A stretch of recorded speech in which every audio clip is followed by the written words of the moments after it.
My name is Akshal Agarwal. I graduated from law school in 2020.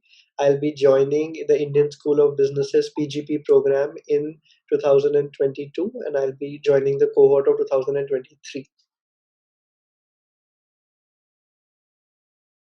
What were the issues, the challenges that you faced, the decisions that you took, and what worked, what did not work? Please let us know.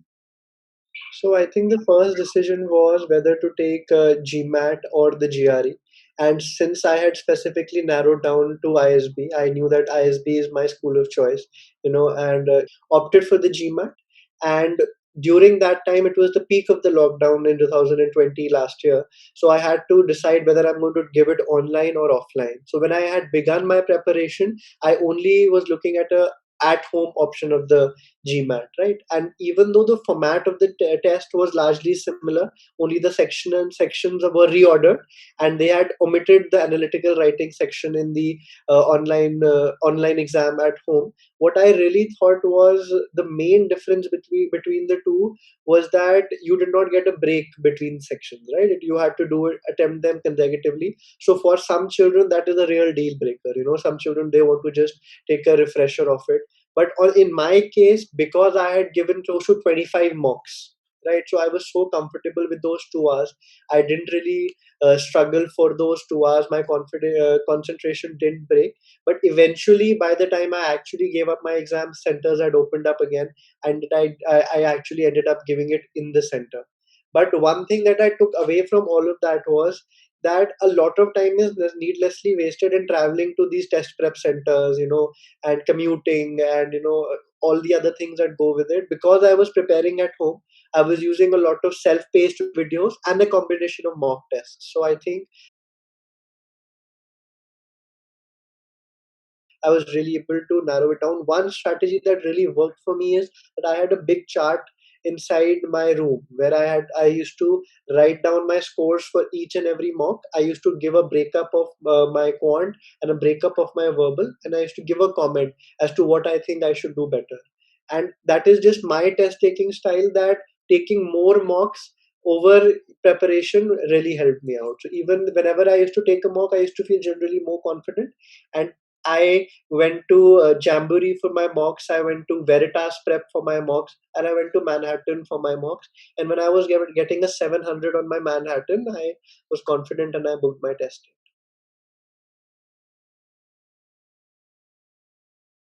Right. So, in terms of the tests, the at-home test and the offline test, did you find any difference, or in terms of the preparation, or would you suggest anything that should be done differently? So, in terms of the preparation, I would say that if you are looking to give the at home test, I would say stick to the format. If there are no breaks allowed in the actual test, you don't take any breaks, right? Try to use your whiteboard. Otherwise, because a lot of children, they really struggle when they have to practice using the whiteboard in the end. You do all your preparations and calculations on the whiteboard itself, and be generally a little more careful. What I felt was that towards the reading sections in the online test, I don't know, it is just maybe what happened in my test, but I generally found my quant to be slightly easy and verbal to be slightly harder in my at home test versus the actual test that I took in center. So I took both tests. One I took at home, and then a week later I took in the center.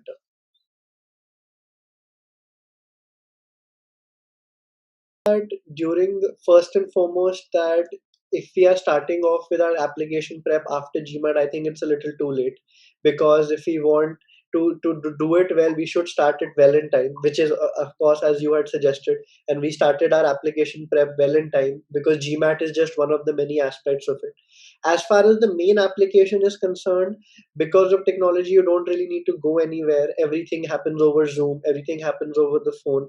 So I think that the fact that I wasn't allowed to go outside would just allowed me to concentrate a little bit more on my application, and just get in touch with more people as to what I should write in my application, what I should what the relevant aspects of my resume that I want to highlight. I started building upon my resume early, because there are many things that you tend to forget, and I think the resume is an often overlooked yet an important part of the application. And I reached out to my evaluator quite early, right? We did not my recommenders, so to speak, who would write my recommendation for me, so that I could just give him the basic thoughts that I would want him to include in the application. So the time is the key. Application is very easy in my opinion, if provided we give it the right amount of time. Particularly ISB, because they give you a lot of time to do all of this, especially in the YLP, but even otherwise, right? If you're applying for the normal program, also you have a lot of time where you can apply in any cycle where you're ready, or even if you're applying in the first cycle, it's going to be 2-3 months down the line. You can just start preparing early. The formats are all set. That is why it's always a good idea to start early. Right. In the YLP stage 2 application, you would have had your end term exams, your semester exams, the GMAT preparation, and the application preparation. So, what is a good strategy to, So my ISB stage two shortlist that I got the day I got to know was on the May the 6th, and my submission was on the end of August, right? So I had May, June, July, August. 4 months is a fairly long time, right? So immediately in the month of May, I did not start worry about my application and my GMAT right away. I got done with my college exams by the mid of May, or sometimes with the end of May as well. I got done with those exams, but I started working for my GMAT 2 hours a day, right? Because ultimately my end term examination is an important part of for ISB as well, so I could not neglect them at all. But then I did those till the end of May, and perhaps even if they would have carried on till June, I would have focused on towards the first 15 days of June on those examinations, and then thrice a day is what I gave to my GMAT exam. 3 hours a day, a day is what I gave to my GMAT exam, and towards the end of June, we started working on the application, and I think there was enough time over 1 month to work on the stage 2 application. right? Because I am working in my own organization, I think that amidst COVID, it is a good opportunity for me to get done with my year of transformation at ISB. Because while this COVID is going on, you are not working at full scale in office. You can take advantage of remote work. That is one big advantage.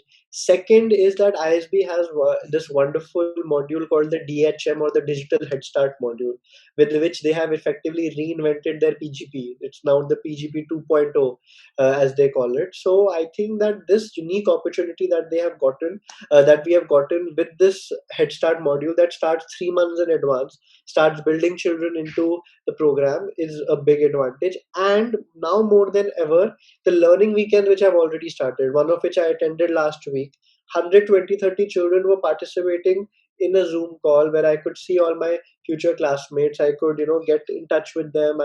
We have frequent weekend calls now every Saturday, where we are just having a drink, or over Zoom, obviously not in person. We are just chatting with each other, but we're getting to know each other. Everyone is in the same situation, but that is why it's a unique ISB experience that is building over. So I think that, given the fact that we have already connected with the classmates because of the learning weekends, and these unique additions to pedagogy that ISB has brought, I have no second thought that I will join. And third, we recently read in the news that ISB defied all COVID blues to, in fact, give a boost in the placements amidst COVID. So I wouldn't really see any reason why not to join in the upcoming year, despite the COVID situation.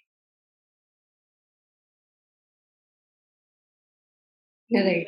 So, summarizing your journey altogether, some tips that you would like to share. What are the factors that you considered?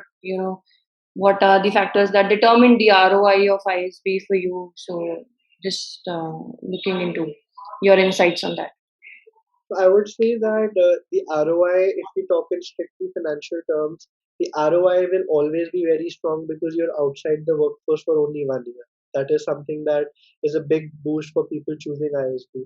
But in my terms, the reason I chose ISB was not in terms of the ROI that could quantifiably monitored over the next 5, 10, 15 years, right? But I want to join ISB because the type of people you will meet and the type of exposure I will get is something that I cannot get in my existing settings. There are literally thousands of problems that I face as a struggling entrepreneur every day, where I just don't know what to do. But these are the very problems that are discussed on a daily basis at ISP, right? This is the place where, the real challenges of marketing, where I feel that I am at a loss for budgets, or I'm at a problem. These are the challenges that are problems that are discussed in every single classroom.